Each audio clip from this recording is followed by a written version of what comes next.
भूतिया railway station Begunkodor की खौफनाक कहानी। पश्चिम बंगाल के पुरुलिया जिले में स्थित बेगुनकोडोर रेलवे स्टेशन एक ऐसा नाम है जो सुनते ही रूह कांप उठती है। एक वीरान जगह जहां समय थम सा जाता है और रात के अंधेरे में हवा भी डर के मारे सन्नाटा ओढ़ लेती है।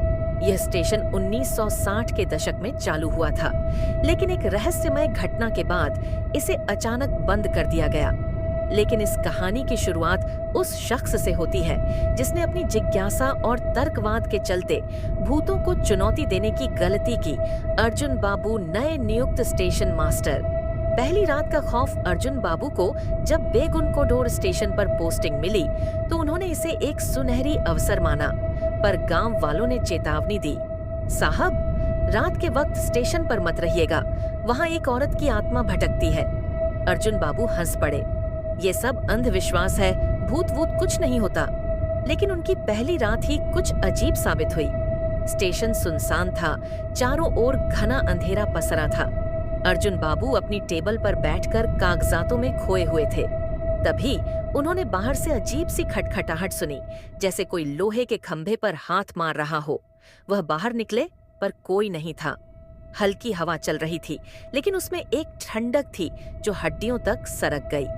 अर्जुन बाबू ने कंधे उचकाए और वापस अंदर चले गए। पर तभी स्टेशन के लाउडस्पीकर से खुद ब खुद एक अजीब सी सरसराहट की आवाज गूंज उठी। यह कैसे चालू हो गया? उन्होंने बड़बड़ाते हुए स्विच ऑफ किया। जैसे ही उन्होंने स्विच बंद किया, उन्होंने देखा कि प्लेटफॉर्म के छोर पर एक औरत सफेद साड़ी में खड़ी थी। उसके लंबे बाल हवा में लहर रहे थे। अर्जुन बाबू ने लाइट टॉर्च से रोशनी डाली, पर औरत बिल्कुल स्थिर खड़ी रही। मैडम, यहाँ क्या कर रही हैं आप? अर्जुन बाबू ने चिल्लाकर पूछा। औरत ने धीरे धीरे गर्दन घुमाई। उसकी आंखें चमक रही थीं और उसका चेहरा वो इंसानी चेहरा नहीं था। आंखें गहरी काली, बिना पलकें झपकाए सीधे अर्जुन बाबू को घूर रही थीं। अर्जुन बाबू डर के मारे एक कदम पीछे हटे, पर उन्होंने खुद को संभाला। यह मेरा वहम है, उन्होंने सोचा और हिम्मत करके आगे बढ़े। लेकिन जैसे ही उन्होंने एक और कदम बढ़ाया, वो औरत अचानक गायब हो गई। रहस्यमयी घटनाओं की शुरुआत अगले दिन अर्जुन बाबू ने इस घटना को किसी से नहीं बताया, पर उसके बाद स्टेशन पर अजीब घटनाएं होने लगीं। रेलवे ट्रैक पर बिना सिर के आदमी की परछाई दिखती, खाली प्लेटफॉर्म पर ट्रेन की आवाजें आती जबकि कोई ट्रेन आती नहीं थी। केबिन में रखी फाइलें अपने आप गिर जाती। अर्जुन बाबू ने अब तक खुद को तर्क के सहारे संभाला हुआ था, पर उनकी हिम्मत अब डगमगाने लगी थी। खौफनाक रात और अंतिम मुलाकात। एक दिन अर्जुन बाबू ने ठान लिया कि वह इस रहस्य का पर्दाफाश करेंगे। वो रात में अकेले स्टेशन पर रुके, अपने साथ एक टॉर्च और कुछ हनुमान चालीसा की प्रतियां भी रख लीं। हालांकि वो खुद पर हंसते रहे, मैं पढ़ूंगा तो नहीं, पर एहतियात जरूरी है। रात के 12 बजे फिर वही अजीब आवाजें शुरू हुईं। खिड़की के बाहर से ठहाके सुनाई दिए, जैसे कोई उनका मजाक उड़ा रहा हो। अर्जुन बाबू बाहर निकले। वहां फिर वही औरत खड़ी थी।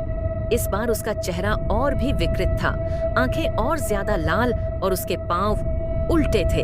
अर्जुन बाबू ने डर के मारे हनुमान चालीसा निकाल ली, पर औरत ने एक झटके में हवा में उड़ते हुए किताब को छीनकर फाड़ डाला। अर्जुन बाबू भागे, पर स्टेशन के दरवाजे अपने आप बंद हो गए। पीछे से एक सर्द हाथ उनके कंधे पर पड़ा। उन्होंने डर के मारे मुड़कर देखा और फिर उनकी चीख पूरे स्टेशन पर गूंज उठी। अगले दिन स्टेशन मास्टर के केबिन में अर्जुन बाबू का शव मिला। उनकी आंखें फटी हुई थीं, चेहरा सफेद पड़ा था और उनके होठों पर डर की जमी हुई परछाई थी। स्टेशन का सच और एक अधूरी कहानी। इस घटना के बाद बेगुनकोडोर स्टेशन को बंद कर दिया गया। लोगों का कहना था कि स्टेशन पर अर्जुन बाबू की आत्मा अब भी भटकती है। कई यात्रियों ने रात के समय उनके जैसे किसी आदमी को यूनिफॉर्म में स्टेशन पर घूमते देखा है। कुछ लोगों का मानना है कि वह औरत एक डांसर थी जो स्टेशन के पास रहस्यमय परिस्थितियों में मारी गई थी और उसकी आत्मा बदला लेने के लिए भटक रही है। आज भी अगर आप बेगुनकोडोर स्टेशन के पास से गुजरे तो शायद आपको दूर प्लेटफॉर्म पर कोई खड़ा दिखे। शायद वो औरत या शायद अर्जुन बाबू, जो अब तक अपनी ड्यूटी पूरी करने के इंतजार में है। अंधेरे में मत देखना, क्योंकि हो सकता है कोई आपको पहले से देख रहा हो। क्या आप कभी उस स्टेशन पर रात बिताने की हिम्मत करेंगे?